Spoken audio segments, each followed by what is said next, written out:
12 नवंबर 2001 की सुबह 9:14 अमेरिका अभी 9/11 के हादसे से उभर भी नहीं पाया था कि न्यूयॉर्क को एक और बड़े हादसे ने झकझोर दिया। अमेरिकन एयरलाइंस फ्लाइट 587 एक एयरबस A300 विमान जिसमें 251 यात्री और 9 क्रू मेंबर सवार थे, न्यूयॉर्क के JFK एयरपोर्ट से डोमिनिकन रिपब्लिक के सेंटो डोमिंगो के लिए उड़ान भरी। मौसम बिल्कुल साफ था, विमान पूरी तरह से फंक्शनल था और पायलट अनुभवी थे, लेकिन टेक ऑफ के ठीक 1 मिनट 44 सेकंड बाद विमान अचानक आसमान में ही टूटने लगा। क्वींस के बेल हार्बर इलाके में गिरते हुए विमान ने कई और घरों को तबाह कर दिया, जिसमें जमीन पर 5 और लोगों की मौत हो गई। कुल 265 लोगों की जान चली गई। ये 9/11 के बाद अमेरिका का सबसे भयानक विमान हादसा था। लेकिन सबसे बड़ा सवाल ये था कि आखिर ऐसा क्या हुआ कि एक पूरी तरह से सही विमान अचानक आसमान में ही टुकड़े टुकड़े हो गया। NTSB ने तुरंत जांच शुरू की। शुरुआती जानकारी से पता चला कि विमान का पूरा पिछला हिस्सा यानी टेल सेक्शन अलग हो गया था। क्या यह कोई मैकेनिकल फेलियर था? क्या पायलट ने कोई गलती की या फिर विमान को किसी बाहरी चीज ने नुकसान पहुंचाया? जांचकर्ताओं के सामने यह एक जटिल पहेली थी। NTSB की जांच टीम ने हादसे के बाद विमान के मलबे को इकट्ठा करना शुरू किया। ब्लैक बॉक्स यानी कि फ्लाइट डाटा रिकॉर्डर और कॉकपिट वॉइस रिकॉर्डर मिलने के बाद पता चला कि विमान का पूरा वर्टिकल स्टेबिलाईजर अलग हो गया था। यही वजह थी कि विमान ने नियंत्रण खो दिया। लेकिन सवाल ये था कि ऐसा क्यों हुआ।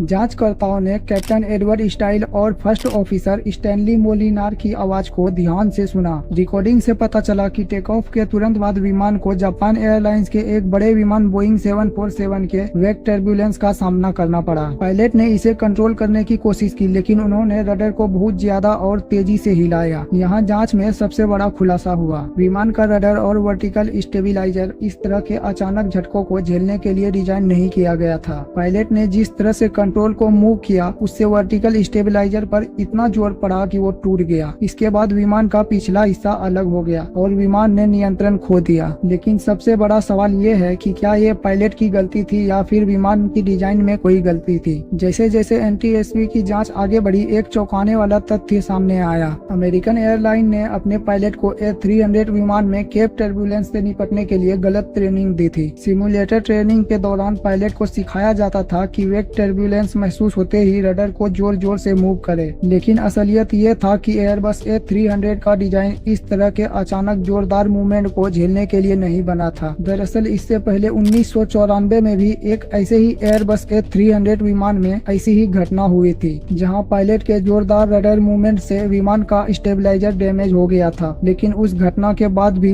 एयरलाइन ने अपनी ट्रेनिंग प्रक्रिया में कोई बदलाव नहीं किया था। जांचकर्ताओं ने पाया कि पायलट को सिखाया गया था कि रडर अटूट है, जबकि असल में वो इतना मजबूत नहीं था। विमान के डिजाइनरों ने कभी नहीं सोचा था कि पायलट इतनी जोरदार और इतने तेजी से रडर को हिलाएंगे। वेग टर्बुलेंस की स्थिति में विमान को कंट्रोल करने का सही तरीका था एलेरोन का इस्तेमाल करना, न कि रडर का। इसका मतलब था कि हादसा न सिर्फ पायलट की गलती बल्कि एयरलाइंस की गलत ट्रेनिंग और विमान का डिजाइनरों का लापरवाही का नतीजा भी था। फ्लाइट 587 का हादसा विमानन इतिहास में एक अहम मोड़ साबित हुआ। NTSB की अंतिम रिपोर्ट ने इस दुर्घटना को पायलट की ज्यादा रडर इनपुट और एयरबस A300 के डिजाइन की कमियों का घातक सहयोग बताया। लेकिन इस त्रासदी ने विमान के उद्योग में बड़े बदलाव की नींव रखी। अमेरिकन एयरलाइन ने तुरंत अपने सभी पायलट के लिए नई ट्रेनिंग प्रोटोकॉल लागू किया। अब पायलट को सिखाया जाने लगा कि वेग टर्बुलेंस में रडर की वजह एलेरोन्स का इस्तेमाल करे। सिमुलेटर ट्रेनिंग में विशेष ध्यान दिया जाने लगा कि कंट्रोल सेंसिटिविटी को समझा जाए।